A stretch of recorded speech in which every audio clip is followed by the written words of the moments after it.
जय हिंद दोस्तों। देखते हैं आज इस वीडियो में राज्यपाल से प्रश्न। जितने भी प्रीवियस ईयर एग्जाम में प्रश्न पूछे गए हैं सभी प्रश्न इसमें लिए गए हैं और 2023 तक अपडेटेड प्रश्न है। तो देखते हैं बिना किसी देर करते हुए पहला प्रश्न की ओर। राज्य सरकार का कार्यकारी अध्यक्ष कौन होता है? तो राज्य सरकार का कार्यकारी अध्यक्ष होता है राज्यपाल। कौन होता है? राज्यपाल। तो ऑप्शन बी इसका सही आंसर हो जाएगा, राज्यपाल। आइए प्रश्न संख्या 2। दूसरा प्रश्न कहता है कि भारतीय राज्यों में राज्यपाल की नियुक्ति कौन करता है? तो भारतीय राज्यों में राज्यपाल की नियुक्ति राष्ट्रपति करते हैं। कौन करते हैं? राष्ट्रपति। तो ऑप्शन डी इसका सही आंसर हो जाएगा, राष्ट्रपति। प्रश्न संख्या 3। तीसरा प्रश्न कहता है कि निम्न में से किसको हटाने का प्रावधान संविधान में नहीं है? तो संविधान में हटाने का प्रावधान नहीं है, वो है गवर्नर को, यानी कि ये राष्ट्रपति के इच्छा अनुसार रहते हैं, तो इनको हटाने का कोई प्रावधान नहीं है। तो ऑप्शन सी इसका सही आंसर हो जाएगा, गवर्नर। ऑप्शन सी इसका सही आंसर हो जाएगा, गवर्नर। प्रश्न संख्या 4। चौथा प्रश्न कहता है कि राज्य सरकार का संवैधानिक प्रमुख होता है। तो राज्य सरकार का संवैधानिक प्रमुख राज्यपाल होता है। कौन होता है? राज्यपाल। तो ऑप्शन डी इसका सही आंसर हो जाएगा, राज्यपाल। प्रश्न संख्या 5। पांचवा प्रश्न कहता है कि उपराज्यपाल की नियुक्ति कौन करता है?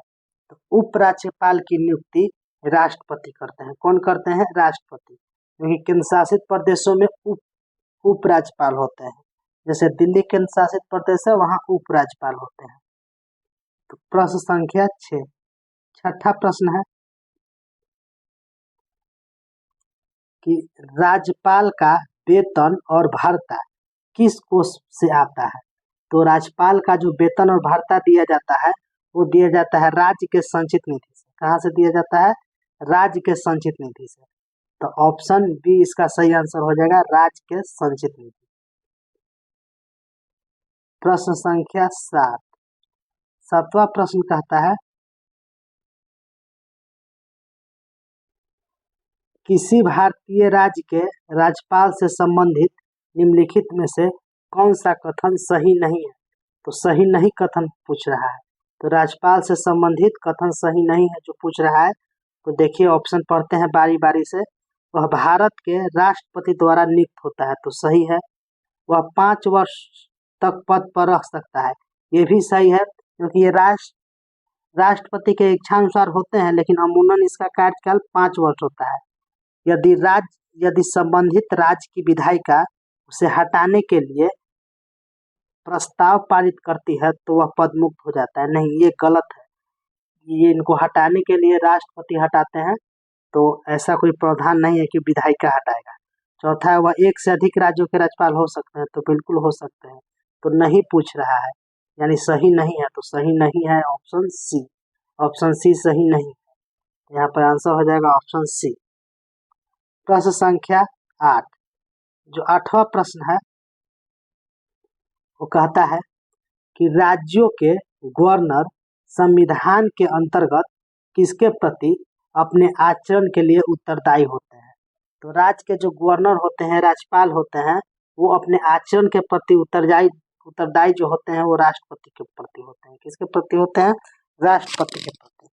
तो ऑप्शन डी इसका सही आंसर हो जाएगा, राष्ट्रपति के प्रति। आइए प्रश्न संख्या 9। 9वां प्रश्न कहता है, थोड़ा बड़ा प्रश्न है, तो किसी न किसी एग्जाम में पूछे गए प्रश्न है, ये सभी ऐसा ही प्रश्न लिया गया है। तो आइए प्रश्न संख्या 9। 9वां प्रश्न कहता है कि भारतीय संविधान के अनुसार राज्यों की विधायिका में सम्मिलित है। तो राज्यों के विधायिका में कौन सम्मिलित है? जो राज्य के विधायिका होते हैं उसमें सम्मिलित होते हैं राज्यपाल होते हैं, और विधानसभा होता है और विधानमंडल होता है। राज्यपाल होते हैं और विधानसभा होता है और विधान परिषद होता है। तो कौन कौन है? राज्यपाल, विधानसभा और विधान परिषद। वो जो उसका अस्तित्व है। तो 4 यहाँ पर सही है, तो केवल 4 है ऑप्शन डी में, तो ऑप्शन डी इसका सही आंसर हो जाएगा। ये प्रश्न संख्या 10। 10वां प्रश्न कहता है कि निम्नलिखित में से कौन भारत के राष्ट्रपति की इच्छा तक पद पर रहता है। तो भारत के राष्ट्रपति की इच्छा पर पद पर रहता है वो रहता है राज्यपाल। निम्नलिखित में से पूछ रहा है तो जो होते हैं राज्यपाल, तो ऑप्शन बी इसका सही आंसर हो जाएगा राज्यपाल। क्लियर। प्रश्न संख्या 11। 11वां प्रश्न कहता है कि राज्यपाल सोने के पिंजरे में निवास करने वाली चिड़िया के समतुल्य है। यानी राज्यपाल सोने के पिंजरे में निवास करने वाली चिड़िया के समतुल्य है, यह कथन किसका है। तो ये बोली थी सरोजनी नायडू। कौन बोली थी? सरोजनी नायडू। तो ऑप्शन बी इसका सही आंसर हो जाएगा सरोजनी नायडू। प्रश्न संख्या 12। 12वां प्रश्न कहता है कि किसी भारतीय राज्य के लंबे समय तक सेवा में रहने वाले पहले राज्यपाल कौन थे। तो लंबे समय तक रहने वाले, तो लंबे समय तक रहने वाले थे पद्मजा नायडू। तो ऑप्शन बी इसका सही हो जाएगा पद्मजा नायडू। तो ऑप्शन बी सही आंसर। प्रश्न संख्या 13। 13वां प्रश्न कहता है 13वां प्रश्न कहता है कि राज्यपाल का विशेष अभिभाषण राज्यों द्वारा राज्यपाल का विशेष अभिभाषण राज्यपाल द्वारा किस अवसर पर दिए जाने वाले अभिभाषण से संदर्भित है। तो विशेष अभिभाषण दिया जाता है तब जब आम चुनाव के बाद बुलाए गए प्रथम सत्र के प्रारंभ में या प्रत्येक वर्ष के प्रथम सत्र पर। जब सत्र शुरू होता है बजट सत्र, तो प्रत्येक वर्ष उसमें, या जब चुनाव खत्म हो जाता है, जब चुनाव खत्म होने के बाद जो पहला बैठक होता है उसमें। तो ऑप्शन सी इसका सही आंसर हो जाएगा। प्रश्न संख्या 14। 14वां प्रश्न कहता है भारत के किसी राज्य की राज्यपाल बनने वाली प्रथम महिला कौन थी।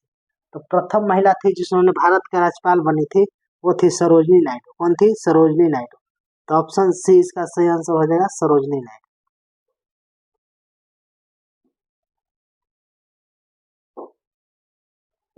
प्रश्न संख्या 15।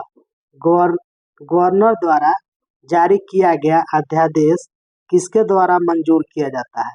तो गवर्नर द्वारा जारी किया गया अध्यादेश मंजूर किया जाता है विधानमंडल द्वारा। किसके द्वारा? विधानमंडल द्वारा। तो ऑप्शन सी इसका सही आंसर हो जाएगा विधानमंडल। प्रश्न संख्या 16। 16वां प्रश्न कहता है कि राज्य की महाधिवक्ता की नियुक्ति कौन करता है। तो राज्य की महाधिवक्ता की नियुक्ति राज्य के राज्यपाल करते हैं। कौन करते हैं? राज्य के राज्यपाल। तो ऑप्शन सी इसका सही आंसर हो जाएगा।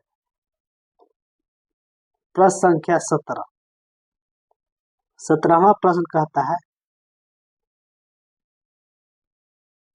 कि राज्यपाल के अध्यादेश जारी करने की शक्ति के बारे में निम्नलिखित में से क्या सही नहीं है।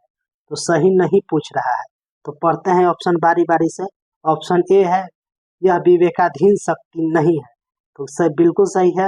राज्यपाल अपने विवेक से अध्यादेश नहीं लाते हैं, तो राज्यपाल किसी भी समय अध्यादेश को वापस ले सकते हैं। तो ये भी सही है, राज्यपाल किसी भी समय अध्यादेश को वापस ले सकते हैं।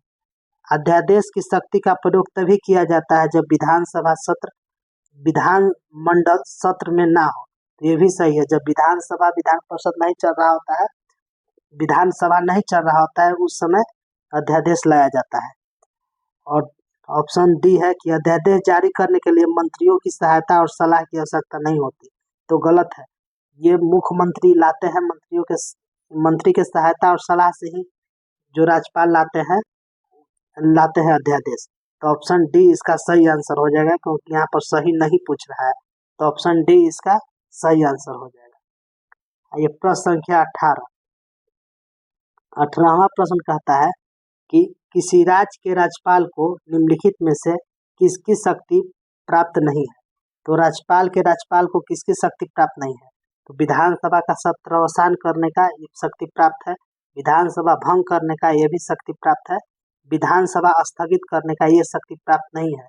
तो जो शक्ति प्राप्त नहीं है तो वो ऑप्शन सी आंसर हो जाएगा, विधानसभा स्थगित करने का शक्ति प्राप्त नहीं है राज्यपाल को। तो ऑप्शन सी सही आंसर हो जाएगा। अब आइए प्रश्न संख्या 19वां प्रश्न कहता है कि राज्य विधानमंडल के अनुमोदन के बिना राज्यपाल द्वारा जारी अध्यादेश कितनी अवधि के लिए लागू रहेगा? तो राज्य विधानमंडल के अनुमोदन के बिना राज्यपाल द्वारा जारी अध्यादेश कितनी अवधि के लिए लागू होगा? तो रहेगा 6 सप्ताह तक। अगर 6 सप्ताह तक अगर विधानसभा चालू हो गया, सत्र इसका चालू हो गया, अगर 42 दिन के अंदर यानी 6 सप्ताह के अंदर अगर पारित नहीं हुआ तो यह अध्यादेश रद्द हो जाएगा। तो ऑप्शन बी इसका सही आंसर हो जाएगा, 6 सप्ताह। प्रश्न संख्या 20वां प्रश्न कहता है कि निम्नलिखित में से कौन भारत के राष्ट्रपति की इच्छा तक पद पर बने रहते हैं? तो भारत के राष्ट्रपति की इच्छा पर पद पर बने रहते हैं निम्नलिखित में से पूछ रहा है। तो राज्यपाल पर ही राष्ट्रपति के पद पर, राष्ट्रपति की इच्छा के अनुसार अपने पद पर बने रहते हैं। हालांकि इनका कार्यकाल 5 वर्ष तक होता है, लेकिन राष्ट्रपति जब चाहे तब इनको हटा सकते हैं। तो ऑप्शन ए इसका सही आंसर हो जाएगा। आइए प्रश्न संख्या 21, थोड़ा बड़ा प्रश्न है तो इसको छोटा कर लेते हैं। 21वां प्रश्न कहता है कि निम्नलिखित में से किस मुद्दे पर राज्यपाल राष्ट्रपति को सिफारिश कर सकते हैं? तो किस मुद्दे पर राज्यपाल राष्ट्रपति की सिफारिश कर सकते हैं? तो देखते हैं ऑप्शन। राज्य मंत्रिपरिषद की बर्खास्तगी, तो सही है, बर्खास्त करने के लिए कर सकते हैं। उच्च न्यायालय के न्यायाधीशों के निष्कासन तो नहीं कर सकते हैं, इनके उच्च न्यायालय के न्यायाधीशों के निष्कासन के लिए महाभियोग जैसी प्रक्रिया लगानी पड़ती है संसद में। तीसरा है राज्य विधानसभा का विघटन, तो इसके लिए भी कर सकता है। राज्य में संवैधानिक मशीनरी के भंग होने की घोषणा, ये भी कर सकता है। तो इसका सही आंसर हो जाएगा 1, 3, 4। तो यहाँ पर ऑप्शन ए में है 1, 3, 4, तो सही आंसर हो जाएगा ऑप्शन ए। प्रश्न संख्या 22वां प्रश्न कहता है